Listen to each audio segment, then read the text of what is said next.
Imagine what it took to build this church. Back to purchasing the land and then the workers clearing and leveling this site, to the architects drawing plans for the first church and then, of course, this church, and people making the bricks and then other people laying them on top of each other, cutting wood, making the beams, the pews, the people who made the chandeliers, the stained glass windows, the different trades and the different gifts, not in competition, but in such a way that at the end, everyone could gather together and look around and admire one another's work, not with envy, but with gratitude, a genuine admiration. That is God's plan for our building up of his kingdom, that we each bring our unique gifts and talents and blessings and rejoice in the gifts and talents and blessings of others as well. Envy poisons this vision. It's a poison as deadly as the serpents in the first reading. When there's someone new in my office or classroom and they're smarter than I am, or someone on the team who's a better athlete, someone with more talent, more money, more anything, whatever, and I compare myself with that person and I see myself as somehow lacking and I'm upset at the good of the other, that's envy. That's the definition of envy according to St. Thomas Aquinas. Envy is sorrow at another person's good. When I am upset, when I am angry at another person's good. Envy is so dominant in the Bible. I mean, go all the way back to the beginning. The sons of Adam and Eve. Cain is envious of Abel, and he kills him. Jacob is envious of Esau, and he robs him of his birthright. The brothers of Joseph are envious of Joseph, so they throw him into a well and then ultimately sell him into slavery. Saul is jealous of David. The disciples of Jesus are jealous of James and John, and on and on and on. With envy, I am looking very carefully at me. I compare myself to others and find myself lacking. If I stopped looking at me for a minute, so caved in on myself, I would cease to be envious. On Mount Purgatory in the Divine Comedy of Dante, remember 2 weeks ago I said I'd be quoting from church fathers and from Dante with regards to the deadly sins. Well, on Mount Purgatory, first of all, those who are filled with pride have to be emptied of pride and filled with humility. And remember the punishment of those filled with pride. They have to carry those heavy boulders in such a way that they're bowed down looking at the dirt. The punishment for those who are envious, and I really like this, they're made to sit on the edge of a mountain with a spectacular view, but they're sitting there with their eyelids sewn shut. Why?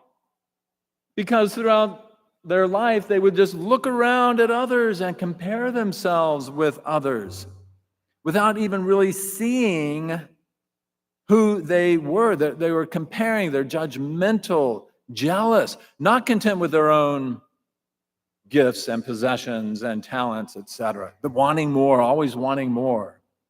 And since the envious had lost sight of the fact that each and every person is a child of God, made in God's image, their purging, their purification, their punishment is by means of eyelids sewn shut. So that, why? So that they could contemplate God and his plan.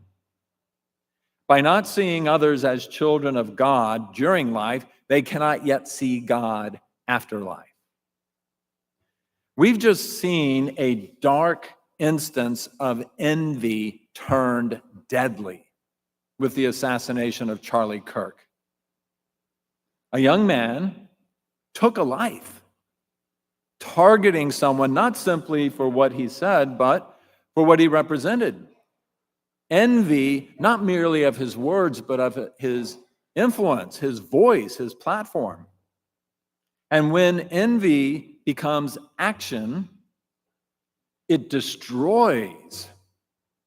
That's the way of envy and pride and anger, instead of respect and reason. Today, the church lifts high the cross because what happened on the cross transforms hatred into forgiveness, and pride into humility, and envy into admiration, death into life. The cross proclaims that God can take even humanity's darkest envy and pride and anger and redeem it. The cross has us looking, eyes wide open, up to Christ and out to others. The cross teaches us not to silence, not to kill, but to witness, to endure, to love. Charlie Kirk's death can and should awaken us to the cost of comparison and being judgmental and the hardness of envy, the hardness of anger, and can and should drive us into this deeper sense of respect, of compassion, of kindness. Again, eyes wide open, seeing other people, every other person, as being in the image of God himself, including those with whom we have a disagreement. Some practical advice to deal with envy: stop comparing. Stop comparing. If you want to compare yourself with anyone, compare yourself with yourself yesterday. Or compare yourself with yourself a year ago. How far are you advancing in this journey of loving God and loving neighbor and loving enemy? Some more practical advice: go out of your way to praise someone. I bet right now each one of us can think about someone whom we are at least a little bit envious of. Go out of your way to praise that person. Message them, phone them. Tell someone about their gifts. Tell someone else about their accomplishments. Acknowledge your own gifts and talents. Appreciate them, yes, absolutely. And with joy, appreciate and value and admire the gifts and talents of others. And just as this church was built stone by stone and beam by beam and gift by gift, so too the kingdom of God is built. With everyone using their God-given purpose in life and their talents and blessings. That's what we recommit ourselves today on this feast day of the exaltation of the cross, because that's the way of Christ. That's the way of his kingdom that we are all responsible for building up.